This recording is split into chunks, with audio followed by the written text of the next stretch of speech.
సేవకులుగా ప్రతి నెల కూడుకునే ఈ గొప్ప అవకాశాన్ని బట్టి ఒకరికొకరు ఉరుగొలుపుకుంటూ ప్రోత్సహించుకుంటూ లేఖనాల వెలుగులో ఒకరినొకరు సరిచేసుకోవడానికి మరొకసారి దేవుడి అందరికీ మనందరికీ ఇస్తున్న ఈ అవకాశాన్ని బట్టి ఇంత గొప్ప ధన్యతను బట్టి సంతోషిస్తున్నాను. ఈ దినాన స్థానిక సంఘము ఇచ్చినటువంటి అవకాశాన్ని బట్టి సేవకులు పురోగతి మరొకసారి వందనం చెల్లిస్తూ దేవుని యొక్క పరిశుద్ధ లేఖనాలను బట్టి స్వార్థికుడిగా ఈరోజు ఆయా స్థానిక సంఘాల్లో ఆయా ప్రాంతాల్లో కొనసాగుతున్నటువంటి పరిచయం చేస్తున్నటువంటి సేవా భారాన్ని బట్టి సేవకులుగా మరికొన్ని విషయాల గ్రంథం నుండి మరొకసారి మనందరూ జ్ఞాపకం చేసుకోవడానికి ఈ యొక్క శ్రేష్టమైన సమయం సద్వినియోగపరుచుకు ముందుకు వెళ్ళాలని నేను అందరికీ ప్రభుపైన మనవి చేస్తూ ఉన్నాను. మొట్టమొదటిగా కొరింథీయులకు రాసినటువంటి 2వ పత్రికలో కొరింథీయులకు రాసిన 2వ పత్రికలో 2వ అధ్యాయం 17వ వచనంలో అపోస్తలుడైన పౌలు గారు మాట్లాడుతూ 2 కొరింథీ 2:17లో మేము దేవుని వాక్యమును కలిపి చెరిపెడు అనేకుల వలె ఉండగా నిష్కాపట్యము గలవారమును దేవుని వలన నియమింపబడిన వారమునయుండి క్రీస్తునందు దేవుని ఎదుట బోధించుచున్నాము. అవునండి, ఇక్కడ ఒక మాట 17వ వచనం మధ్యలో దేవుని వలన నియమింపబడేవారము. ఈరోజు సేవకుడు సువార్థికుడు దేవుని వలన నియమించబడ్డాడు అన్న విషయాన్ని ముందు గుర్తిరిగి నేను దేవుని చేత ఏర్పాటు చేయబడ్డాను అంటే ఒక గొప్ప ఆధిక్యత, ఒక గొప్ప ధన్యత దేవుడు ఒక సేవకుడికి ఇచ్చి ఉన్నారు. ఇది మానవుల చేత కల్పించే ఉద్యోగాలు కాదు, లోక సంబంధమైన ఏ పోస్టులు కాదు, కానీ అన్నిటికన్నా ఇచ్చినటువంటి దేవుని యొక్క పరిచర్యలో దేవుడు మెచ్చుకోదగిన ఒక గొప్ప ఉద్యోగము దేవుని యొక్క సముఖంలో నేను దేవుని చేత ఏర్పాటు చేయబడ్డాను, దేవుని వల్ల నియమించబడ్డమే కాకుండా బోధించే మాటల గురించి మాట్లాడుతూ క్రీస్తుల్లో ఉండి దేవుని ఎదుట బోధిస్తున్నామన్న ఆలోచనతో బోధించాలి. కాబట్టి ఈ మాటలు ఏదో ఎక్కడికైనా సువార్థికుడిగా నా జీవితంలో నేను బోధిస్తున్నది దేవుని ఎదుట క్రీస్తునందు అన్న ఆలోచన ప్రతి సువార్థికుడికి ఉండాలి.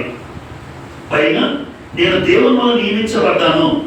ఈరోజు లోకంలో ఎంతో మంది ఏ రకంగా అనుకున్నా ఆయా స్థానిక సంఘాలను దేవుడు ఏర్పాటు చేసి ఆయా ప్రాంతాల్లో చేస్తున్న పరిచయం చేస్తున్న ఎవరైనా దేవుని వల్ల ఏర్పాటు చేయబడినటువంటి సేవకుడు, దేవుని వల్ల నియమించబడ్డాడు. అందుకని ఆ చెప్పే మాటలు కానీ దేవుని ఎదుట బోధిస్తున్నానన్న భయము వణుకు ఎప్పుడు కూడా సేవకుడిలో ఉండగలగాలి. ఎందుకంటే ఆషామాషిగా నోటికి వచ్చిన మాటలు చెప్పడం కాదు, కానీ లేఖనంలో ఉన్నటువంటి మాటల ప్రకారం దేవుడు నన్ను పరిశీలిస్తున్నాడు, పరీక్షిస్తున్నాడు. ఎంత గొప్ప ఉద్యోగ స్థాయి, లోకంలో ఏ ఉద్యోగానికి సాటిరాని పని దేవుడు నాకు అప్పగించాలన్న బాధ్యతతో దేవుని ఎదుట భయముతోనూ వణుకుతోనూ ఖచ్చితంగా ఒక మాట దేవుని వాక్యాన్ని కలిపి చెరిపెడు అనేకుల వలె ఉండక అంటే దేవుని వాక్యాన్ని చాలా మంది దేవుని వాక్యానికి ఏది కలిపినా వాక్యం చెడిపోతుంది అంటే వాక్యాన్ని పాడు చేస్తారు. ఉన్న వాక్యాన్ని ఉన్నట్టుగా ప్రకటిస్తే వాక్యంలో ఇబ్బంది లేదు, కానీ దేవుని వాక్యానికి మానవ సంబంధమైన ఆలోచనలు కానీ ఉద్దేశాలు కానీ అభిప్రాయాలు కానీ ఏది కలిపినా దేవుని వాక్యం చెడిపోతుంది. అందుకని సేవకుడిగా సువార్థికుడిగా దేవుని వాక్యానికి ఏది కలపకుండా నేను బోధిస్తున్నది దేవుని ఎదుట క్రీస్తునందు అన్న ఉద్దేశం కలిగి మరి ముఖ్యంగా దేవుని చేత ఎంచబడ్డాను లేదా దేవుని చేత నియమించబడ్డాను. తెస్సలోనికీయులకు రాసిన పత్రికలో దేవుని వల్ల ఎంచబడ్డాము అన్న మాట మాట్లాడతాడండి సువార్థికుల విషయంలో. మొదటి తెస్సలోనికీయులకు రాసిన పత్రిక 2వ అధ్యాయం 4వ వచనాన్ని మీరు చూడగలిగితే మొదటి తెస్సలోనికీయులకు రాసిన పత్రిక 2:4లో స్వార్థను మాకు అప్పగించుటకు యోగ్యులమని దేవుని వల్ల ఎంచబడిన వారమై, అక్కడేమో నియమింపబడిన వారం అన్నాడు, ఇక్కడేమో ఎంచబడిన వారం అన్నాడు పౌలు గారు. నేను దేవుని చేత నియమించబడ్డాను, నేను దేవుని చేత ఎంచబడ్డాను అంటే ఒక సెలక్షన్ లిస్ట్ లాగా కనబడుతూ ఉంటుంది. సువార్తను మాకు అప్పగించడానికి యోగ్యులమని దేవుని వల్ల ఎంచబడ్డాను. మరి ఈరోజు సువార్థికుడు సంఘంలో విశ్వాసంతో సమానంగా విశ్వాస ఆలోచనలకు నా ఆలోచనలకు తేడా ఉండాలి. ఒక ఒక విశ్వాస జీవితంలో జీవిస్తున్న ఆలోచనలు ఒక సేవకుడిగా అంతకు మించిన స్థాయిలో నేను ఉండగలగాలి. ఎందుకు అంటే నేను దేవుని వల్ల ఎంచబడ్డాను, నేను దేవుని వల్ల నియమించబడ్డాను అన్న ఆలోచన ఒక సువార్తికుడికి ఉంటే ఖచ్చితంగా ఇంత గొప్ప ఆధిక్యత చాలా మందికి లేదు. ఆ ఆధిక్యత దేవుడు నాకు సువార్తికుడిగా ఇచ్చాడు, నన్ను నియమించాడు, నన్ను ఎంచాడు ఆయన పరిచర్య కొరకు. అప్పుడు మనందరి జీవితాల్లో కూడా దేవుడు చేత నేను ఎంచబడ్డానన్న ఉద్దేశంతో పరిచర్యను అద్భుతంగా కొనసాగించడానికి, ఒక భక్తి విధానంలో కొనసాగించడానికి అవకాశం ఉంటుందండి. ఒక మాట అక్కడ రాయబడింది చూడండి. సువార్తను మాకు అప్పగించడం యోగ్యులని దేవుని వల్ల ఎంచబడిన వారమై మనుషులను సంతోషపెట్టు వారము కాక మన హృదయములను పరీక్షించు దేవుణ్ణే సంతోషపెట్టు వారమై బోధించుచున్నాము. ఈరోజు చాలా మంది స్థానిక సంఘాల్లో ఎక్కువ శాతం ఒకవేళ మనుషుల్ని ఎవరైనా సంతోష పెడుతూ బోధిస్తూ ఉంటే ఆ బోధ దేవుని వల్ల ఏర్పాటు చేయబడినటువంటి ఒక మంచి పరిపూర్ణంగా నీకు ఇచ్చిన ఆధిక్యతను కోల్పోతున్నావు. ఎందుకు అంటే మనుషుల్ని బట్టి బోధించే వాళ్ళు లేకపోలేదు, ఎక్కడ మనుషులు నచ్చుకుంటారనే ఉద్దేశాలు కలిగి ఉన్న వాళ్ళు కూడా చాలా మంది లోకంలో ఉన్నారు. కానీ ఒక సేవకుడిగా నేను ఏ రోజైనా ప్రసంగం చేస్తున్నాను అంటే ఎవరికి వాళ్ళు మనందరం నేను దేవుని సంతోషపెట్టేటట్టు బోధిస్తున్నానా, లేదా మనుషుల మెప్పు కోసం, మనుషుల ఆనందం కోసం, మనుషులు సంతోష పెట్టాలని నా వాక్యాన్ని సిద్ధపాటు కలిగి ఉన్నాను. ఎందుకంటే చాలా మంది కఠినంగా బోధిస్తే ఎక్కడ సంఘం నుంచి దూరం అవుతారో, ఎక్కడ కానుకలు తగ్గిపోతాయో, ఏ ఉద్దేశంతో ఒకవేళ మనుషులను సంతోష పెట్టే ఆ కల్పన కథ లాంటి బోధన బోధిస్తే దేవుని వల్ల నిజంగా ఎంచబడిన స్థాయికి నేను లేను. ఆయన నన్ను ఎంచుకున్నాడు కానీ ఆ అర్హతకి తగినట్టుగా నేను పనిచేయడం లేదు. ఆయన ఏ ఉద్దేశంతో దేవుడు నన్ను నియమించాడో, ఏ సంకల్పంతో ఒక సువార్తికుడిగా ఒక స్థానాన్ని దేవుడు నాకు నియమించాడో, నన్ను ఎంచాడో దానికి తగినట్టుగా నేను పనిచేయడం లేదు. ఎందుకు అంటే మనుషులు సంతోషపెట్టేవాడిగా నేను ఉండిపోతున్నాను. అందుకే పేతురు గారి తన పత్రికలో అబద్ధ బోధకుల గురించి మాట్లాడతాడు. పేతురు రాసిన రెండవ పత్రిక 2వ అధ్యాయం ప్రారంభ వచనంలో 2 వచనాలు చదువుదాం. మరియు అబద్ధ ప్రవక్తలు ప్రజల్లో ఉండిరి, అటువలనే మీలోనూ అబద్ధ బోధకులుందురు అనేసాడండి పేతురు. అంటే ఈరోజు బోధలో కూడా మీలో కూడా అబద్ధ బోధకులు ఉన్నారు. ఇంతకీ అబద్ధ బోధకులు ఎలా ఉంటారు అంటే వీరు తమను కొనిన ప్రభువును కూడా విసర్జించుచు, విలువ పెట్టి కొనబడ్డాం మనందరం, వీరు తమను కొనిన ప్రభువును కూడా విసర్జించుచు తమకు తామే శీఘ్రముగా నాశనం కలుగు చేసుకొనుచు నాశనకరమగు భిన్నాభిప్రాయములను రహస్యంగా బోధిస్తారు అన్నాడు. మరియు అనేకులు వారి పోకిరి చేష్టలను అనుసరించి వెళుతురు, వీరిని బట్టి సత్య మార్గం దూషింపబడును. వారు అధిక లోకులై కల్పనా వాక్యములు చెప్పుచు మీ వల్ల లాభం సంపాదించుకొందురు అని మాట్లాడాడు. అంటే ఈరోజు అనేక మంది బోధకుల్లో కూడా అబద్ధ బోధకులు అనేవారు ఉన్నారు. అబద్ధ బోధ ప్రభువును కూడా విసర్జించుచు, ఆ మాట మనకు కనబడుతుంది. తమకు తామే శీఘ్రముగా నాశనం కలుగు చేసుకొనొచ్చు నాశనకరముకు భిన్నాభిప్రాయములను బోధిస్తారు. చాలా మంది సేవకుల్లో కూడా ఈరోజు ప్రభు వలన సంఘానికి వెళ్తున్నామంటే లాభాన్ని సంపాదించుకునే వాళ్ళు కూడా లేకపోలేదు. వాస్తవానికి లాభాన్ని సంపాదించుకునే విషయంలో దేవుడు ఏమన్నాడంటే మనకు వచ్చే స్వాస్యము సేవకుడికి నీతి స్వాస్యం కావాలని రాయబడింది గ్రంథంలో. కానీ దేవునికి నేను వాడబడాలి అని అనుకుని పనిచేస్తున్నారా, దేవుని నామాన్ని వాడుకుంటున్నారా అంటే ఈరోజు చాలా మంది చూడండి, దేవుని నామాన్ని వాడుకుని సంపాదించుకునే వాళ్ళు కనబడతారు. దేవుని నామాన్ని వాడుకునే వాళ్ళు నిజంగా దేవుడు నన్ను వాడుకోవాలనుకుంటున్నారా, లేదా దేవుడి పేరును నేనే వాడుకుని బ్రతకాలని అనుకునే పరిస్థితులు కూడా లేకపోలేదు. అందుకే ఒక మాట అక్కడ కల్పనా వాక్యములు చెప్పుచు మీ వల్ల లాభము సంపాదించుకుంటారు. సంఘంలో ఎప్పుడు బోధకుడిగా, ఒక సువార్తికుడిగా దేవుడిచ్చినటువంటి ఆధిక్యతను బట్టి వాళ్ళకి మాట్లాడే మాట గద్దింపు మాట అయి ఉండాలి, లోతుగా వాళ్ళకి నాటబడాలి, గాయమైనా కావాలి. అంతేగాని మనుషులు సంతోషపెట్టే బోధని చేయకూడదు. ఎలా చెప్పగలమంటే అపోస్తలుల కార్యాలు 2వ అధ్యాయంలో పేతురు గారు మాట్లాడిన బట్టి మనం ధైర్యంగా మాట చెప్పగలం. ఎవరైనా సేవకుడిగా ఉండి ఆ సేవలో మనుషులను సంతోషపెట్టే బోధ చేస్తే ఆ బోధకుడు దేవుని ఎదుట ఒక నిజమైన సేవకుడు అయితే కాదు. కల్పనా వాక్యాలు చెప్పుకుంటూ సంతోషంగా కాలాన్ని గడిపేస్తూ లాభం మాత్రం ఆశిస్తూ నేను దేవుని కొరకు వాడబడాలి అన్న ఉద్దేశాన్ని పక్కన పెట్టి దేవుని పేరును వాడుకునే సేవకుడు ఎవరైనా సరే బోధించే బోధ ఎలా ఉండాలని దేవుడు కోరుతున్నాడు. 2:37 చూడండి. అపోస్తుల కార్యము 2:37 ఇలా రాయబడి ఉంది. వారి మాట విని హృదయంలో నొచ్చుకుని, సహోదరులారా మేమేమి చేద్దామని పేతురును కడమ అపోస్తులను అడుగగా, అంటే వాక్యాన్ని చెప్పినప్పుడు సరిగ్గా గుచ్చుకోవాలండి. గుచ్చుకునే బోధ మనకు కావాలి. ఇప్పుడు ప్రసంగించేటప్పుడు ప్రసంగం ముందు సిద్ధపాటు చేసుకునే సేవకుడిగా ఈ మాటలు విశ్వాసులకు గుచ్చుకుంటున్నాయా లేదా, ఈ మాటలు ఖచ్చితంగా వాళ్ళ హృదయాల్లో నొచ్చుకునే పరిస్థితి ఉండాలి. నవ్వించుకునే ప్రసంగాలు కూడా చేసేవాళ్ళు చాలా మంది ఉంటారు. కొంతమంది ప్రసంగాలు చేస్తుంటే ఎదుటి వాళ్ళ బాధ ఇచ్చిన పరిస్థితి లేదు, వింటారు వెళ్ళిపోతుంటారు. మనిషిలో మార్పు ఎప్పుడు వస్తుందంటే, ప్రసంగం ఆ రోజు 3000 మంది రక్షణ పొందడానికి కారణం ఏంటి సుమారుగా పేతురు గారు అంటే, ఆయన మాటల్లో ఖచ్చితంగా ఎదుటి వాళ్ళని గుచ్చేటట్టుగా ఉన్నాయి. అందుకే అక్కడ రాయబడింది నొచ్చుకుని, అంటే హృదయంలో గొడవబడి. దేవుని మాటలు మాట్లాడుతున్న ఏ సేవకులైనా సువార్థికుడిగా మనము ఏ రకమైన మాటలంటే, వారికి ఖచ్చితంగా ఈ ప్రసంగంలో ఏదో ఒకటి గుచ్చుకోవాలి, వాడిని నొచ్చుకోవాలి అండ్ ఆ బ్రతుకేంటో వాడికి తెలియాలి. తెలిసేటట్టుగా సేవకుడు ప్రసంగాన్ని సిద్ధపాటు చేసుకోవాలి. ఏదో 2 మాటలు 4 వచనాలు 3 వచనాలు చెప్పి అయిపోయింది ప్రసంగం అనుకుంటే కాదు, కానీ ఖచ్చితంగా అది అబద్ధ బోధకుడిగా నేను ఉండకూడదు. వాడు ఏంటంటే ఏదో 2-3 కానుకలు వస్తే తీసుకుని వెళ్ళిపోతాం. అందుకే లాభం సంపాదించుకునే అబద్ధ బోధకులు మీలో చాలా మంది ఉన్నారు. నిజమైన బోధకుడు పేతురు ఆ రోజున మాట్లాడితే హృదయంలో నొచ్చుకుని రక్షణ పొందిన మార్గాన్ని తెలిచాడు. 3000 మంది బాప్టిజం పొందారంటే ఆషామాషిగా ఆ రోజు ప్రసంగం ఉండదు. దేవుని సేవకుడుగా ఎప్పుడు గుచ్చే మాటలే. వారి సంఘంలో ఉన్నా వెళ్ళిపోయినా పర్వాలేదు, కానీ క్వాంటిటీ కాదు, కానీ క్వాలిటీ కలిగినటువంటి సేవ, ఒక క్వాలిటీ కలిగిన సేవ నేను చేయగలగాలి. అలా చేసేటప్పుడే ఆ సేవకుడిగా సంఘాన్ని దేవుడు మెచ్చుకుంటాడు. ఉన్నది 5 10 మంది 15 20 అని కాదు, కానీ చెప్పే బోధకుడు చెప్పే మాట ఖచ్చితంగా ఆ వ్యక్తికి గుచ్చుకోవాలి. అందుకే మేలును కోరిన స్నేహితుడు ఏమంటాడు సామెతల్లో, మేలును కోరిన స్నేహితుడు గాయమును చేస్తాడు. గాయము చేసేవాడే స్నేహితుడు. నిజమైనటువంటి సువార్థికుడు సంఘానికి ఒక తండ్రిగా తల్లిగా ఉంటే ఖచ్చితంగా ఆ సేవా పరిచర్యలో విశ్వాసులకు గుచ్చుకునే బోధ నేను చేస్తున్నానా అనేది పరీక్షించుకోవాలి.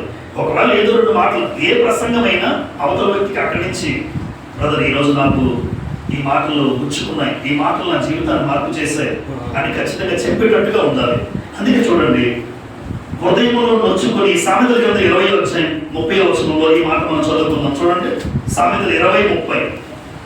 సామెతలు 20:30లో గాయములు చేయి దెబ్బలు అంతరంగంలో చొచ్చి చెడుతనమును తొలగించును.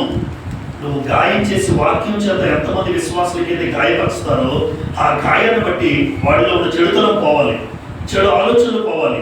అటువంటి విధంగా సువార్థికుడు తన సందేశాన్ని సిద్ధపరచుకొని విశ్వాసులకు చెప్పగలిగితే, వాళ్ళలో ఏ చెడుతనం ఉందో, ఏ చెడు చూపు ఉందో, ఏ చెడు ఆలోచనతో ఉన్నాడో, ఏ అభిప్రాయాలు కలిగి ఉన్నాడో, ఏ మోసపు ఆలోచన కలిగి ఉన్నాడో, ఏ అక్రమం కలిగి ఉన్నాడో, ఏ అన్యాయపు జీవితం కలిగి ఉన్నాడో, ఇవన్నీ కూడా ఎప్పుడైతే గుచ్చినటువంటి ఆ హృదయంలో పొడవబడే వాక్యాలు ఎప్పుడైతే ప్రకటిస్తామో ఖచ్చితంగా ఒక సువార్థికుడు అటువంటి బోధన తెస్తే దేవుడు సంతోషపడతాడండి.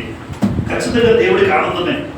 లేదు, మనుషులు చెప్పారు కదా, మనం చదువుకున్నాం, మేము సువార్తను బోధించటకు దేవుని వల్ల ఎంచబడ్డాం. నిజంగా దేవుని వల్ల నేను ఎంచబడ్డాను అని మనకు గుర్తుంటే, దేవుడే నన్ను నియమించాడు అన్న ఆలోచన నాకు గుర్తుంటే, దేవుని వల్ల ఎంచబడ్డవాడు, దేవుని చేత నియమించబడ్డవాడు ఎప్పుడు మనుషుల కోసం కాకుండా మనుషుల్లో ఉన్నటువంటి చెడుతనం తొలగించడానికి చెప్పే సందేశం ఎప్పుడు కూడా గుచ్చుకునే సందేశం అయి ఉండాలి. అందుకే ఆ రోజు 3000 మంది అండి, 3000 మంది రక్షణ పొందుకున్నారు అంటే ఎంతగా వాళ్ళ మనసులు నొచ్చుకున్నాయి చెప్పే మాటల వల్ల. ఈరోజు వాక్యం ప్రకటిస్తున్నాం కానీ సంఘాల్లో మనుషులు మారడం లేదు అంటే, ఒకవేళ చాలా సంఘాల్లో మనుషులు మారకపోతే నేను ఒకవేళ గుచ్చుకునే వాక్యం చెప్తున్నానా? ఆ రోజు పేతురు ప్రసంగించినట్టుగా నా ప్రసంగంలో ఏవైనా మాటలు కేవలం కవ్విస్తూ నవ్విస్తూ కల్పనా కథలు చెప్పేటట్టుగా ఉందా? లేదు, మనుషుల్లో ఆ వాక్యాన్ని వెళ్ళి ఆ హృదయ అంతరంగాలు తెరవబడి అంతరంగంలో చూడబడుతున్న గాయములు చేయి దెబ్బలు అంతరంగంలో వచ్చి చెడుతనము తొలగించాలి. వాళ్ళ హృదయంలోంచి చెడుతనం పోయేటట్టుగా నేను ప్రకటించే సందేశము సిద్ధపాటు చేసుకునే సేవకుడిగా ఉండగలగాలి. అప్పుడు దేవుడు నన్ను నియమించడానికి ఒక అర్హత, దేవుడు నన్ను ఎంచుకున్నందుకు ఒక అర్హత, పైగా దేవుడు సంతోషపడే ఒక మంచి సేవకుడిగా సేవను కొనసాగించగలరు. వాళ్ళేమనుకుంటారు, వీళ్ళేమనుకుంటారు, ఈ రకమైన బోధ చెప్తే చాలా సంఘాల్లో ఉందండి. ఒకవేళ భవిష్యత్తులో కూడా అటు మన సంఘాల్లో చొరబడకుండానట్లు నేను చెప్పే మాట వల్ల 2 ముగ్గురున్నా 4 ఉన్నా ఉన్నట్టుగా చెప్పగలిగితే దానికి తగినటువంటి ప్రతిఫలం ఒక సేవకుడు ఒక రోజున పొందుకోగలరు. గలతీయులకు రాసిన పత్రిక 1వ అధ్యాయం 10వ వచనంలో ఇదే పౌలు గారు మాట్లాడతారు. గలతీయులకు రాసిన పత్రిక 1వ అధ్యాయం 10వ వచనంలో, ఇప్పుడు నేను మనుషుల దయను సంపాదించుకొని చూచుచున్నానా, దేవుని దయను సంపాదించుకొని చూచుచున్నానా? Question mark. అంటే మనుషుల కోసం చెప్పే బోధలు ఉంటాయి, లేదు దేవుడు కావాలి, దేవుని బట్టి మనుషులు మారాలి అని చెప్పే బోధలు ఉంటాయి. నేను మనుషులను సంతోషపెట్టకూరుచున్నానా? నేను ఎప్పటికీ మనుషులను సంతోషపెట్టువాడినైతే క్రీస్తు దాసుడును కాకయ్యపోవదును. ఎప్పటికీ క్రీస్తు దాసుడు కాదు. మనుషులను సంతోషపెట్టే దేవుని మాటలు చెప్పేవాళ్ళు లేఖనాలు చూపించుకొని ఎక్కడ వాళ్ళ మనసులు గాయపరుస్తాయో, ఎక్కడ సంఘాన్ని విడిచిపెట్టి వేరే సంఘానికి వెళ్ళిపోతారో, ఎక్కడ కానుకలు తగ్గిపోతాయో అన్న ఆలోచన ఏ సేవకుడికి కాకుండా ఉన్నట్టుగా గుచ్చేటటువంటి బోధ, హృదయంలో చిన్న చెడుతనం పోయే బోధ ఒక సువార్థికుడిగా చెప్పగలగాలి. అందుకోసం దేవుడు నాకు ఈ ఆధిక్యత, ఈ శ్రేష్టమైన స్థానాన్ని నాకు అనుగ్రహించాడు అని ఒక సువార్థికుడిగా నేను ఆలోచించగలగాలి. రెండో విషయం ఫిలిప్పీలకు రాసిన పత్రిక ఒక సేవకుడిగా 3వ అధ్యాయం, ఫిలిప్పీలకు రాసిన పత్రిక 3వ అధ్యాయం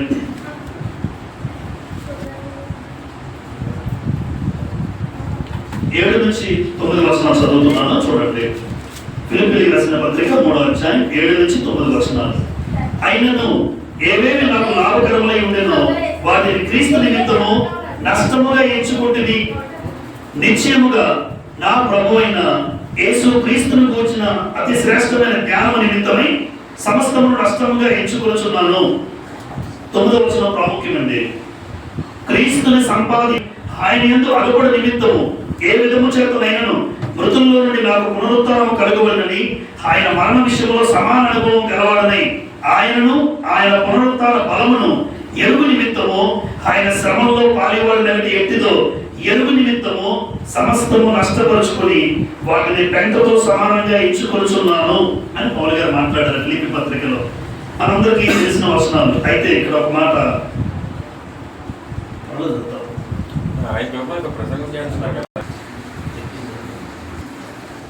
సేవకుల విషయంలో క్రీస్తు ఇక్కడ 3:9 మనం ఒకసారి చదువుకుందాం. ఫిలిప్పీ రాసిన పత్రిక 3:9లో క్రీస్తుని సంపాదించుకొని అని అపోస్తలుడైన పౌలు గారు మాట్లాడుతున్నారు.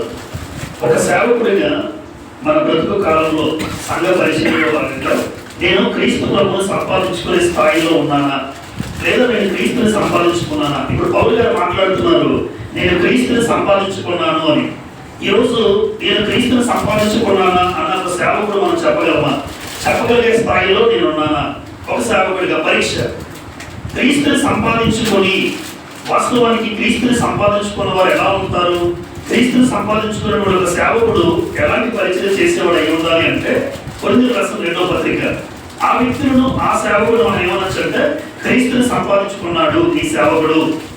కాబట్టి పౌలు తన సేవ పరిచయంలో నేను క్రీస్తుని సంపాదించుకుని బ్రతుకుతున్న ప్రకారము, లేదా క్రీస్తుని సంపాదించుకున్న ప్రకారం అని అంటే, ఈరోజు ఒక సేవకుడు స్థానంలో నన్ను దేవుడు ఉంచాడు. నేను క్రీస్తుని సంపాదించుకునే స్థాయిలో ఉండాలి అంటే 2 కొరింథీ 13వ అధ్యాయం 8వ వచనాన్ని చదువుకుందాం.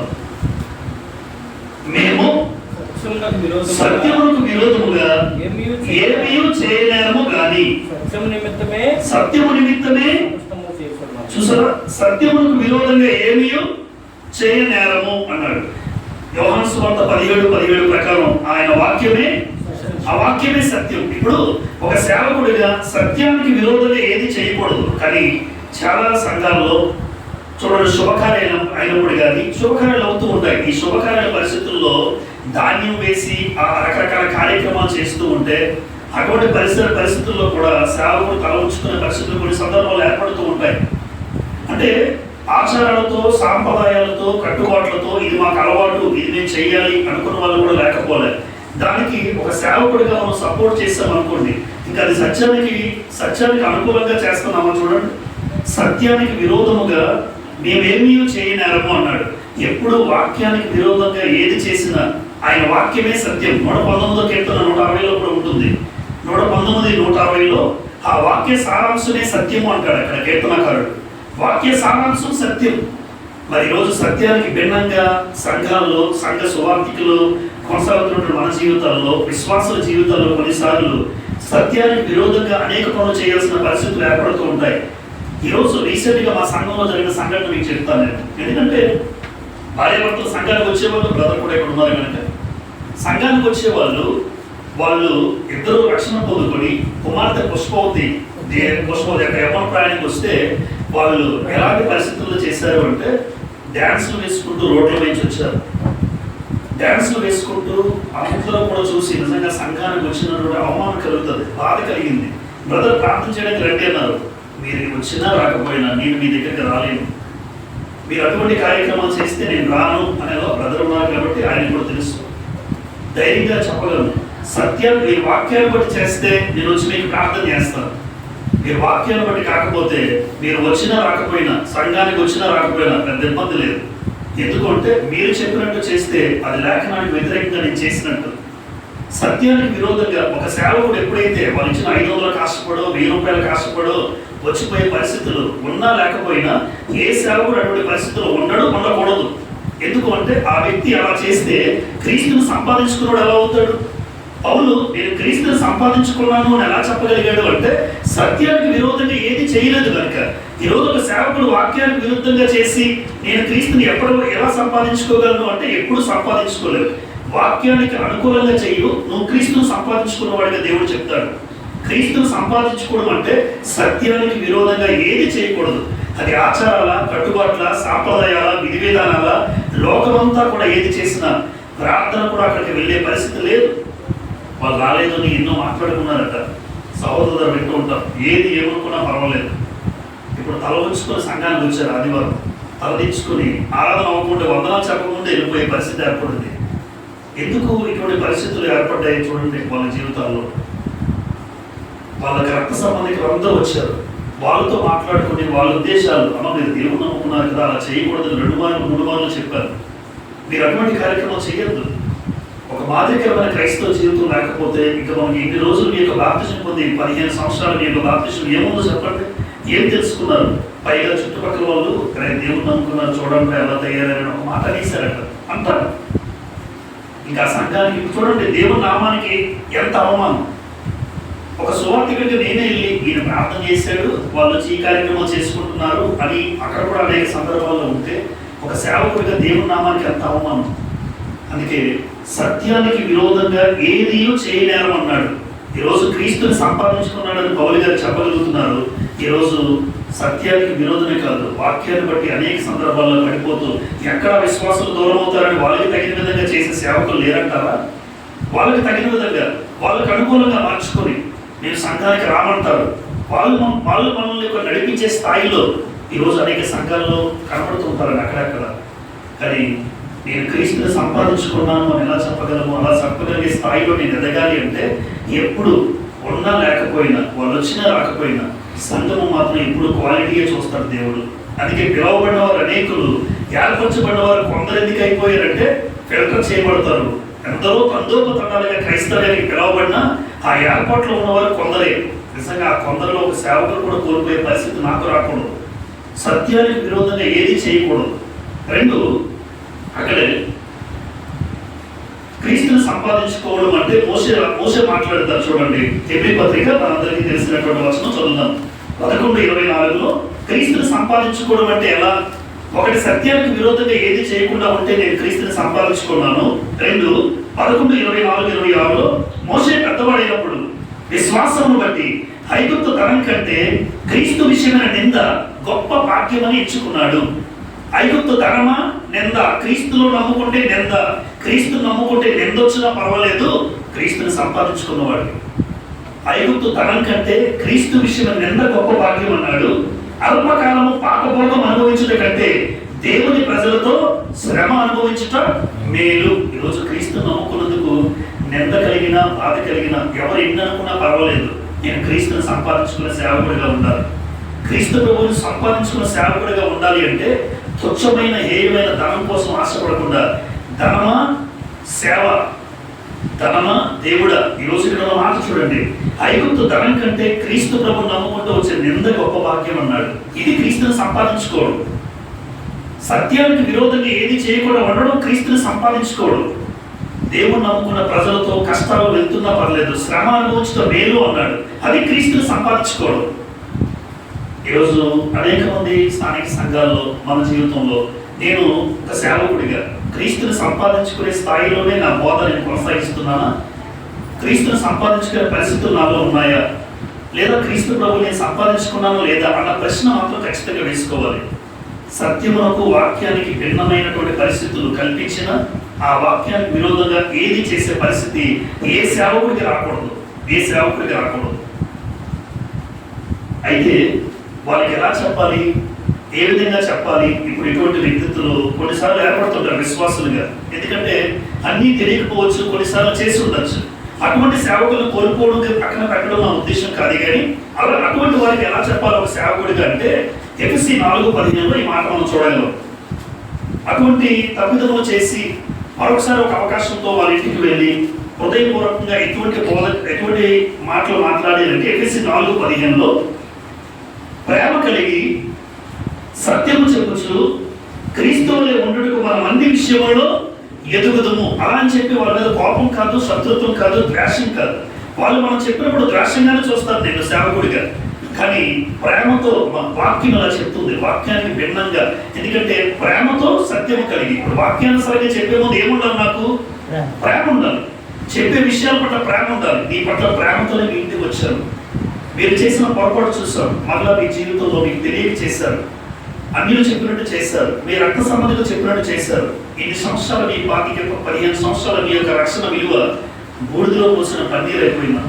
ఎందుకు అంటే క్రీస్తుని నమ్ముకున్న వాడు ఈ లోకంలో ఉన్నటువంటి ప్రతిదీ కూడా, ప్రతి విషయంలో కూడా ఎలా ఉండాలని దేవుడు అంటున్నాడంటే ప్రేమ చేత. అందుకే మీ ఇంటికి వచ్చి చెప్తున్నాను వాళ్ళ అని వాళ్ళతో మాట్లాడని వెళ్ళి ఆ సంఘటన జరిగిపోయిన తర్వాత ప్రేమతోనే. ఎందుకు అంటే వాక్యం ఎలా చెప్తుంది, మీరు అలా చెప్పడం మంచిది కాదని మీ ఇంటికి రాలే. మళ్ళా మిమ్మల్ని పోగొట్టుకోవడం దేవునికి ఇష్టం లేదు. మీరు కానుకల కోసం ఉద్దేశం పక్కన పెడితే మిమ్మల్ని పోగొట్టుకోవడం దేవుడికి ఇష్టం లేదు. ఇది వాక్యం ఇలా చెప్తుంది. ఎప్పుడు కూడా మీ జీవితంలో మీరు తీసుకునే నిర్ణయాలు కొన్నిసార్లు బంధువులు దూరం అవుతారు. అలాగని చెప్పి మన జీవితంలో క్రీస్తుని పోగొట్టుకోకూడదు అని ప్రేమతో మరలా దేవుని వైపు వాళ్ళు తిప్పే ఆలోచనతో ఆ రోజున మా కుటుంబానికి చేరడం జరిగింది. అంటే ఒక సేవకుడిగా కఠినమైన పరిస్థితుల్లో, ఖచ్చితంగా దేవుని కోసం నిలబడే పరిస్థితుల్లో నువ్వు క్రీస్తుని కలిగి ఉన్నవాడిగా ఉండాలంటే నేను క్రీస్తుని సంపాదించుకునే పరిస్థితి వాళ్ళకి తెలియాలి. క్రీస్తు కోసం నేను ఆ పని చేయలేను. అలాగని దేవుడు మిమ్మల్ని పోగొట్టుకుంటే మరొకసారి మీ ఇంటికి వెళ్ళి దేవుడు మళ్ళీ ఆయన వైపు తిప్పడానికి నేను వచ్చాను. ఎందుకు అంటే అది ప్రేమతో వచ్చాను, అది మీరు గ్రహించాలి అని వాళ్ళని పోగొట్టుకోకుండా మరలా వాళ్ళని సంఘం వైపు నడిపించడం ఒక సేవకుడు బాధ్యత. మరలా అదే ప్రవర్తిస్తూ ఉంటే ఆ విషయంలో నేను చెప్పట్లేదు. కానీ ఆ వాళ్ళని పోగొట్టుకోవడం ఉద్దేశం ఇష్టం లేక మరలా వాళ్ళ కుటుంబంతో మాట్లాడడం జరిగింది. మరలా వాళ్ళు రావడం జరుగుతుంది. భవిష్యత్తులో ఎప్పుడు ఇటువంటి తప్పుడు నిర్ణయాలు తీసుకోగలమా? ఎందుకంటే ఇప్పటికిప్పుడు ఈ దేవుడు రాకుండా వస్తే మీ పరిస్థితి ఏంటి?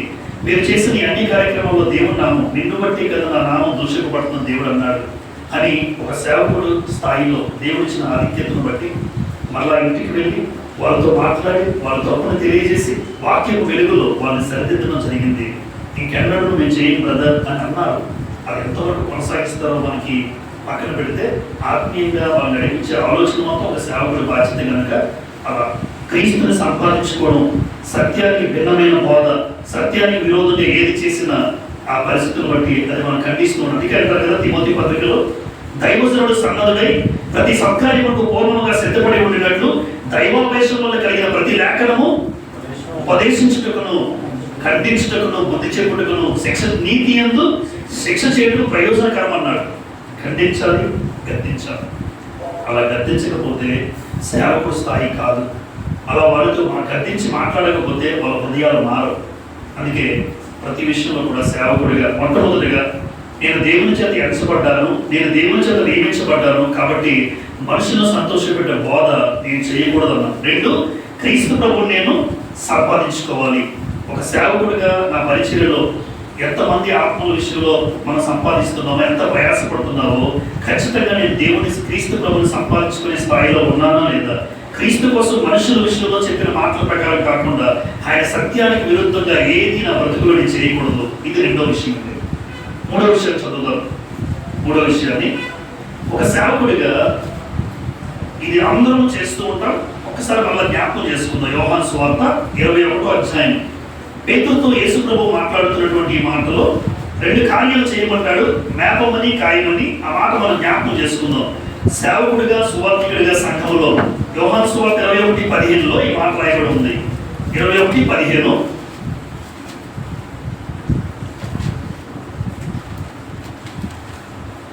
వారు భోజనం చేసిన తర్వాత యేసు సీమోను పేతురును చూచి, యోహాను కుమారుడు అని సీమోను, వీరికంటే నీవు నన్ను ఎక్కువగా ప్రేమించుచున్నావా అని అడగగా అతడు, అవును ప్రభువా, నేను నిన్ను ప్రేమించుచున్నానని నీవే ఎరుగుదువని ఆయనతో చెప్పాను. యేసు, నా గొర్రె పిల్లలను మేపమని అతనితో చెప్పాను. అంటే ప్రేమిస్తున్నావా అని అడిగాడు యేసు ప్రభు. అవును ప్రభువా, ప్రేమిస్తున్నాను, నీకే తెలుసు అన్నాడు ఈయన. నిజంగా నువ్వు నన్ను ప్రేమిస్తే నా గొర్రె పిల్లలు మేపు అన్నాడు. 16 మరలా ఆయన యోహాను కుమారుడు సీమోను, నన్ను ప్రేమించుచున్నావా అని రెండవసారి అతను అడగగా అతడు, అవును ప్రభువా, నేను నిన్ను ప్రేమించుచున్నాను, నీవే ఎరుగుదు అని ఆయనతో చెప్పాను. ఆయన, నా గొర్రెలను కాయమని చెప్పాను. మేపు కాయం 2 పనులు. ఇప్పుడు సేవకుడిగా సువార్తకుడిగా సంఘములో మేపాలి, కాయాలి. నిజంగా దేవుణ్ణి ప్రేమించే వాళ్ళు, యేసు ప్రభువుని ప్రేమించే వాళ్ళు ఖచ్చితంగా సంఘంలో మేపుతూ ఉంటాడు. మేపాలి, కాయాలి. ఒకవేళ మేపకపోయినా, వాళ్ళని కాయకపోయినా యేసు ప్రభువుని ప్రేమించినట్టయితే కాదు. ఎలా చెప్పగలం? పేతురుని అడుగుతున్నాను, దేవుడు యేసు ప్రభు, నీవు నన్ను ప్రేమిస్తున్నావా అంటే, నేను నిన్ను ప్రేమిస్తున్నాను ప్రభు అన్నాడు. నిజంగా నువ్వు నన్ను ప్రేమిస్తే ఇగో కాయు. మేము మేపలేనటువంటి సేవకుడు, కాయలేనటువంటి సేవకుడు యేసు ప్రభువుని ప్రేమించిన సేవకుడు అయితే కాదు. ఖచ్చితంగా సంఘానికి మేతను అందిస్తూ ఉండాలి. యోబేలు గ్రంథంలో మనం మాట చదువుదాం. మేపాలి గురించి ఒక మాట చదువుకుందాం. మేపాలి అన్నాడు. యోబేలు గ్రంథం 1వ అధ్యాయం 18వ వచనంలో యోబేలు గ్రంథం 1వ అధ్యాయం 18వ వచనంలో ఇలా రాయబడి ఉంది. మేత లేక పశువులు బహుగా మూలుగుచున్నవి, ఎడ్లు మందలుగా కూడి ఆకలికి అల్లాడుచున్నవి, గొర్రె మందలు చెడిపోవచ్చున్నవి అన్నాడు. చూడండి, గొర్రె మందలు చెడిపోతున్నాయి. వాస్తవానికి చనిపోతున్నాయి అని అనాలి, కానీ చెడిపోవడం అంటే ఆకలి, అక్కడ మేత లేదన్నాడు. మేత లేక పశువులు మూలుగుతున్నాయి, ఎడ్లు మందలుగా కూడా ఆకలికి అల్లాడుతున్నాయి. ఇప్పుడు మేత లేకపోతే ఆకలికి అల్లాడుతుంటే చచ్చిపోవాలని రాయాలి గ్రంథంలో, కానీ అక్కడ రాయబడిన మాట గొర్రె మందలు చెడిపోవచ్చున్నవి. గొర్రె మందలు ఎందుకు చెడిపోతున్నాయి? ఈరోజు మేత లేకపోతే సంఘంలో విశ్వాసులు కూడా చెడిపోతారు. వాళ్ళ ఉద్దేశాలు మారిపోతాయి, వాళ్ళ బ్రతుకులు మారిపోతాయి. ఈరోజు చెడిపోయిన స్వభావంగా వాళ్ళు మారిపోవడానికి కారణం మేత లేదేమో. నిజంగా యేసు ప్రభువును ప్రేమిస్తే నువ్వు మేపాలి అన్నాడు పేతురుని. ఈరోజు ఒక సేవకుడు స్థాయిలో నేనుంటే, నేను సంఘాన్ని మేపకపోతే ఈ గొర్రె మందలు కూడా చెడిపోతాయి. చనిపోవడం పక్కన పెట్టండి, బతికే ఉంటారు వాళ్ళు, సజీవంగా బతికే ఉంటారు భౌతికంగా, కానీ చెడిపోతారు. ఎలా? ఒక సేవకుడు స్థాయిలో ఆ మేతను వాళ్ళకి అందించకపోతే, ఆదివారం వచ్చి మళ్ళా ఆదివారమే కాదు, ఖచ్చితంగా సంఘ కార్యక్రమాలు ముందుకు పెట్టుకొని నా సంఘాలను ఏ సంఘం అయితే దేవుడు అప్పగించాడో, నిన్ను నియమించాడో, నీకు అప్పగించిన యోగ్యుడిగా ఇచ్చాడో ఆ సంఘాలకు, ఆ గొర్రెలకు ఖచ్చితంగా మేత మేసేటట్టుగా చూడాలి. మేప లేదు అనుకోండి, యేసు ప్రభువును ప్రేమించడం అని కాదు. అందుకే అన్నాడు మేపాలి, కాయాలి. రెండోదిగా యెహెజ్కేలు గ్రంథం 34వ అధ్యాయం గొర్రెల గురించి సేవకుల విషయంలో మాట్లాడుతూ యెహెజ్కేలు గారితో 34వ అధ్యాయం 2-3 వచనం చూడండి. నరపుత్రుడా, ఇశ్రాయేలు కాపరుల గురించి ఈ మాట ప్రవచింపుము. ఆ కాపరులతో ఇట్లను, ప్రభువు యెహోవా సెలవిచ్చినది ఏమనగా, తమ కడుపు నింపుకుని ఇశ్రాయేలు కాపరులకు శ్రమ. కాపరుల గొర్రెలను మేపవలను కదా, మీరు క్రొవ్విన గొర్రెలను వధించి క్రొవ్వును తిని బొచ్చును కప్పుకుందరు కానీ గొర్రెలను మేపరు అనేసాడండి. అంటే ఆ కాలానికి గొర్రెలను మేపట్లేదు, కానీ గొర్రె వల్ల వచ్చే కొవ్వును మాత్రం తింటున్నారు. ఈరోజు కానుకలు వచ్చి స్వీకరిస్తూ కానుకలు తీసుకుంటూ, ఒకవేళ ఆ గొర్రెలు మేపకపోతే ఆలోచించండి. ఖచ్చితంగా ఒక సువార్థికుడు సేవకుడిగా గొర్రెలను మేపాలి. లేదు అంటే ఆ గొర్రెలు చెడిపోతాయి, వాళ్ళ స్వభావం మారిపోతుంది, వాళ్ళ యొక్క జీవితాలు నాశనం అయ్యే పరిస్థితి ఉంది. ఖచ్చితంగా మేపాలి అని దేవుడు కూడా మాట్లాడుతున్నాడు. పాత నిబంధనలో ప్రవక్తను ఉద్దేశించి మీరు కనుక మేపకపోతే వారి వల్ల అన్ని స్వీకరిస్తున్నారు. ఈ రోజు నువ్వు బ్రతుకుతున్నావు అంటే కారణం ఆ గొర్రెలే. ఆ గొర్రెల వల్ల నువ్వు బ్రతుకుతున్నావు. మరి ఆ గొర్రెలకు మేపను ఎందుకు అందించట్లేదు? కానీ దేవుడు ఒక రోజు సేవకులు నిలబెట్టే పరిస్థితి రాకూడదు. నేను మేపుతూ ఉన్నాను అని ధైర్యంగా నిలబడే సేవకుడిగా మనం ఉండాలి. అలా ఉండాలి అంటే ఖచ్చితంగా ఆదివారమే కాదు, మధ్య దినాల్లో మనం ఏదైతే దినాల్లో పెట్టుకుంటామో ఖచ్చితంగా ఆ స్థానిక సంఘాలను బలపరిచే మేప సేవకుడిగా అందించగలగాలి. ఒకటి మేపాలి, రెండు కాయాలి. అపోస్తుల కార్యం 20వ అధ్యాయం, అపోస్తుల కార్యములు 20వ అధ్యాయం 28వ వచనంలో దేవుడు తన స్వార్థం నుంచి సంపాదించిన తన సంఘమును కాయుటకు పరిశుద్ధాత్మ మిమ్మల్ని దేని యందు అధ్యక్షులుగా ఉంచును. ఆ యావత్ మందను గూర్చియు మీ మట్టుకు మిమ్మల్ని గూర్చియు జాగ్రత్తగా ఉండుడి. అంటే కాసే విషయంలో మీరు జాగ్రత్త, మీ మంద జాగ్రత్త. ఆ మందను కాయడానికి మిమ్మల్ని నియమించాడు, మిమ్మల్ని ఏర్పాటు చేశాడు. అలా మందను కాయాలి. అవి ఎక్కడికి వెళ్తున్నాయో, ఎటువైపు వెళ్ళిపోతున్నాయో, తప్పిపోతున్నాయో, ఏమి బలహీనంగా ఉన్నాయో అంటాడు. కాబట్టి ప్రతి క్రైస్ట్ సేవకుడిగా సువార్థికుడిగా మన జీవితంలో మేపుతున్నానయ్యా అని సక్సెస్ఫుల్గా సంతోషం. నేనైతే నా గొర్రెలు మేపుతున్నాను అని మీకు ఆత్మ సంతోషం ఉంటుంది, సంతోషం. మరి మేపుతున్నటువంటి ఒక సేవకుడిగా రెండో పని కాయచున్నానా? కాసే విషయంలో ఎలా కాయాలి అంటే గలతీయులకు రాసిన పత్రిక 6వ అధ్యాయం మొదటి 2 వచనాలు చదువుకుందాం. ఎలా కాయాలి అంటే కొన్ని సందర్భాల్లో ఆ గొర్రెలు ఎలా ఉంటాయంటే బలహీనంగా ఉన్న పరిస్థితులు కూడా లేకపోలేదు. గలతీయ 6:1-2లో సహోదరులారా, ఒకడు ఏ తప్పితంలోనైనా చిక్కుకుని ఎడల ఆత్మ సంబంధులైన మీలో ప్రతివాడు తనను శోధింపబడినేమో అని తన విషయమే చూచుకోవచ్చు. సాత్వికమైన మనసుతో అట్టి వాడిని మంచి దారికి తీసుకుని రావాలి. ఒకరి భారములు ఒకడు భరించి ఇలాగ క్రీస్తు నియమమును పూర్తిగా నెరవేర్చుడి అన్నాడు. ఎందుకంటే అందరూ బలమైనటువంటి వాక్యం కలిగిన వాళ్ళు ఉండరు. అలాంటప్పుడు బలహీనంగా ఏ పరిస్థితుల్లో మీరు పడిపోతున్నాడో, ఎందుకు సంఘానికి రాకుండా మానేశారో, ఎందుకు ఏ పరిస్థితుల వల్ల వాళ్ళు బలహీనపడ్డారో అన్న విషయాన్ని గ్రహించి, ఎందుకంటే కాయాలి. ఎక్కడికి వెళ్ళిపోతున్నాడో తప్పుదారిన గొర్రెలు వెళ్ళిపోతుంటాయి.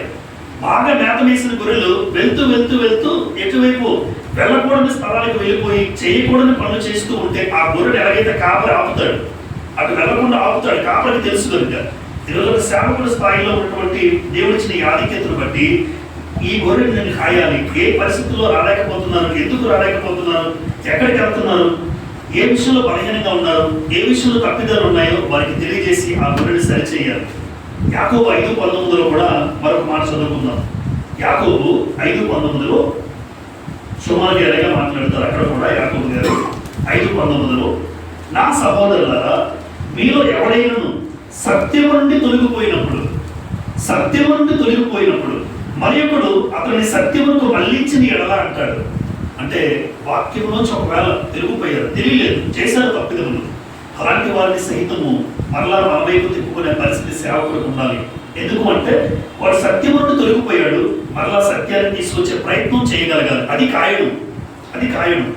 బాగా మేపుతున్నావా, వెరీ గుడ్.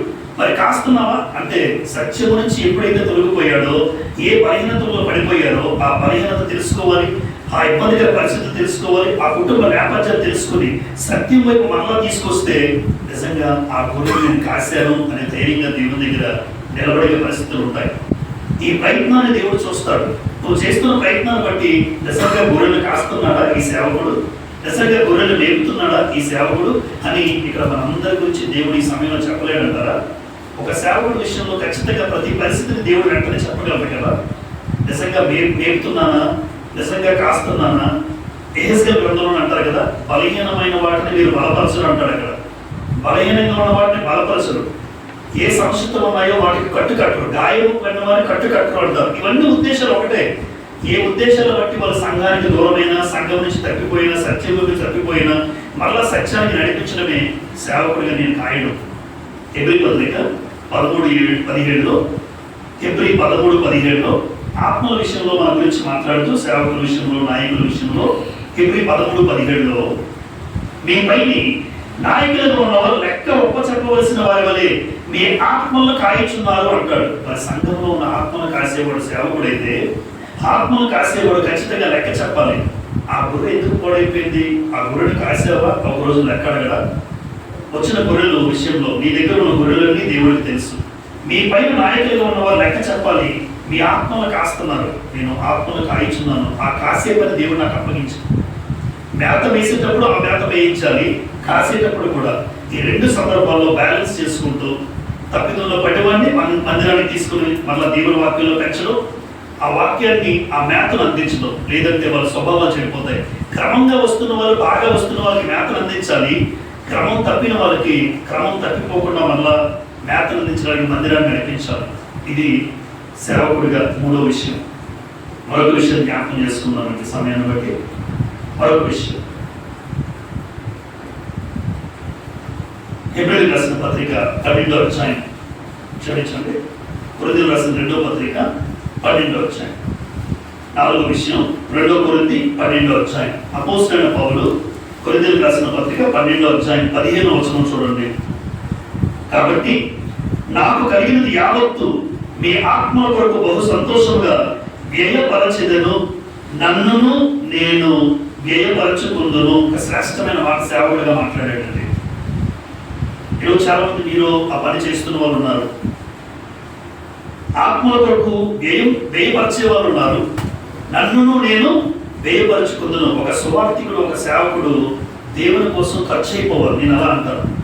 దేవుని కోసం నన్ను నేను వ్యయపరచుకోవాలి. చాలా మంది సంఘంలో కదా ఒక 5 రోజులు ప్రసంగాలు ఉంటాయి. 5 రోజులు కంటిన్యూగా స్థానిక సంఘంలో ఖచ్చితంలో 5 రోజులు ఉంటాయి. మళ్ళీ ఉదయకాలం 5 నుంచి 5:30 మళ్ళీ 20 నిమిషాలు మాట్లాడుతూ ఉంటాను ప్రతిరోజు. అది జూన్లో గూగుల్ మీట్లో మాట్లాడుతూ ఇలా బ్రదర్ మీరు మాట్లాడుతుంటే మీ గొంతుకేమవుతుందండి అని అడుగుతున్నారు. ఒక సేవకులు విశ్వాసాలు అడిగారు. జనరల్గా చెప్తున్నాను, మీకు తెలియాలని. అలా స్కూల్లో అరుస్తూ ఉంటారా? అవును, అరుస్తూ ఉంటారు. ఈవినింగ్ మళ్ళీ ట్యూషన్ ఉంది 10th క్లాస్కి, అక్కడ అరుస్తూ ఉంటారు. స్కూల్లో అరుస్తూ ఉంటారు. మందిరంలో ఇలా 5 రోజులు అరుస్తున్నారు. ఉదయం 5 నుంచి 5:30 మళ్ళీ అరుస్తూ ఉన్నారు. అరుస్తూ ఉంటే నాకు ఈ మాట గుర్తొచ్చింది. ఒక సేవకుడిగా నాకు ఇచ్చిన సంఘంలో అది 20, 30, 40 అని కాదు, కానీ ప్రభువు అన్న మాట, నన్నును నేను వ్యయపరుచుకుంటాను. ఒక సేవకుడు తన శరీర అవయవాలు ఇచ్చింది దేవుడు. ఇచ్చినటువంటి ఈ దేహాన్ని ఇచ్చిన వాడు ఆ దేహము ఆయన కొరకే ఖర్చు పెట్టాలి. అవయవాలన్నీ అరిగిపోవాలి. మాట్లాడి నా జీవితం అరిగిపోవాలి. అదే నిర్ణయం తీసుకున్నాను ఒకప్పుడు. ఎందుకు అంటే నీవు ఎన్ని ప్రసంగం కష్టమే అయినప్పటికీ కూడా పౌలన్న మాట, నన్ను నేను దేవుని కోసం ఖర్చు పానార్పణముగా ఏమంటాడు ఆయన, పానార్పణంగా పోయబడి ఉన్నాను. అంటే పానార్పణం అనేది చాలా పెద్ద మాట. అంటే తన జీవితం అంతా దేవుడి కోసం, యేసు ప్రభు కోసం పానార్పణంగా పోయబడ్డాడు. అంతటి సేవ అయితే మనం చేయట్లేదు, నేనైతే చేయట్లేదు.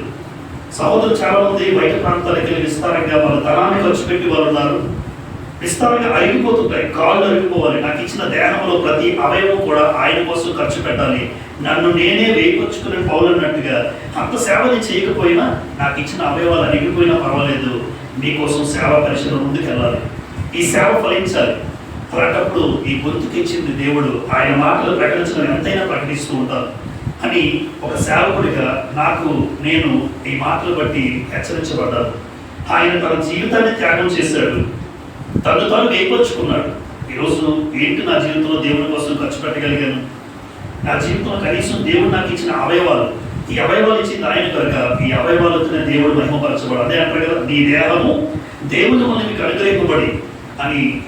ఆ విలువ పెట్టి కొనబడిన వారు కనుక మీ దేహముతో దేవుణ్ణి మహిమపరచండి. ఈ దేహము దేవుడు మహిమ కొరకే వాడబడాలి. అలా ప్రతి అవయవాన్ని కూడా వేయపరుచుకుంటూ ఆయన కోసం వాడబడి నాకు నేను ఖర్చు అయిపోవాలి. అలా ప్రతి సేవకుడు తన జీవితంలో చాలా మంది పరిపూర్ణమైన సేవ చేసేవాళ్ళు మీలో ఉన్నారు.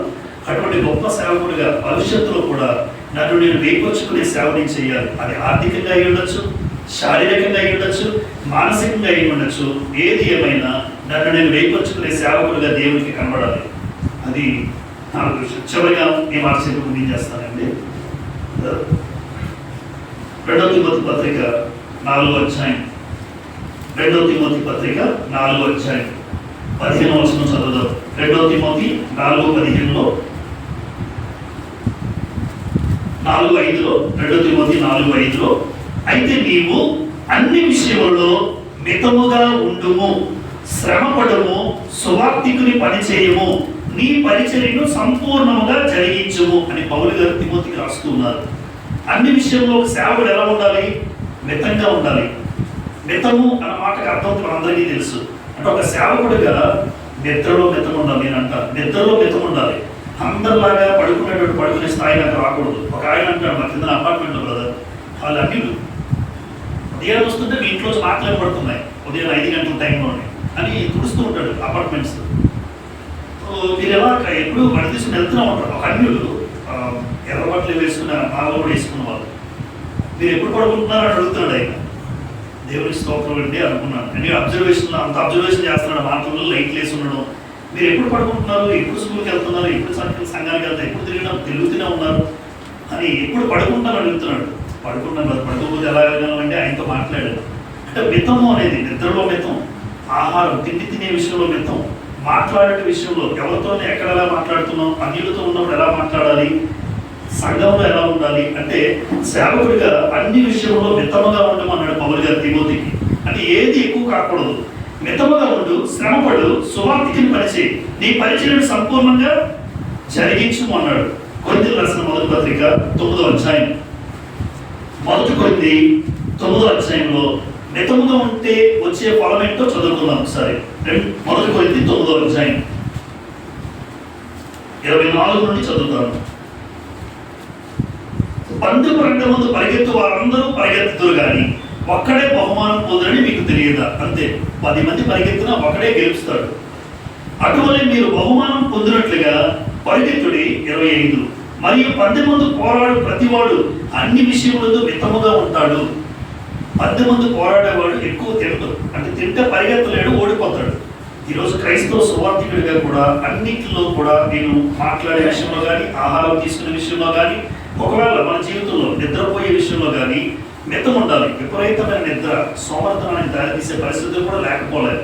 కాబట్టి పందెం ముందు మనం ఉన్నాం, ఒక గురి కలిగి జీవిస్తున్నాం. ఫిలిప్పీ పత్రికలో పౌలు అంటారు, ఈ క్రీస్తు యేసునందు ఉన్నతమైన బహుమానానికి నేను గురి చూడవల్ల పరిగెత్తువాడిని కాను, క్రీస్తునందు ఉన్నటువంటి బహుమానం కోసం పరిగెత్తున్నాను అంటాడు. అంటే ఆ గురి చూస్తున్నాం. ఈరోజు సేవకుడిగా ఆ గురి దగ్గర నేను పరిగెత్తాలంటే అన్ని విషయాల్లో ఒక సేవకుడిగా మితంగా ఉండాలి. ఆ మితం ఎప్పుడైతే అలవాటు చేసుకుంటారో ఖచ్చితంగా బహుమానం. అక్కడ అన్నాడు చూడండి, వారు క్షయముకు కిరీటాన్ని పొందుటకును మనమైతే అక్షయముకు కిరీటాన్ని పొందుటకు మితముగా ఉన్నాం. అంటే మితంగా ఉన్నవాడు కిరీటాన్ని పొందుకుంటాడు. ఆత్మ సంబంధంగా ఆ మితాన్ని మనం పాటిస్తే నువ్వు కిరీటాన్ని పొందుకోవడానికి అర్హుడవు ఒక సేవకుడిగా. అలాగే చివరి మాట,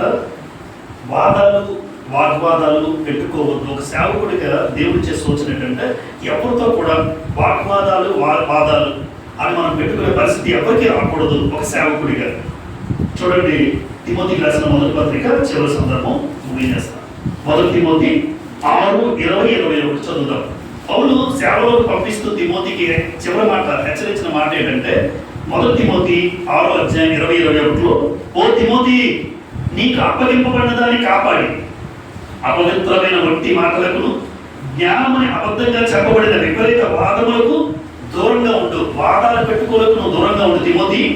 21 ఆ విషయంలో ప్రవీణులమని కొందరు అనుకుని విశ్వాస విషయంలో తగ్గిపోయేది. నీ బోధేంటి, నా బోధేంటి, నీకన్నా నేను ఇందులో తక్కువ అని చాలా మంది మాట్లాడుతున్నారు. అలా ప్రవీణుడు అయి ఉండొచ్చు. ఒకవేళ వాళ్ళు ప్రవీణులు అనుకుని విశ్వాసం విషయం తప్పిపోతారు.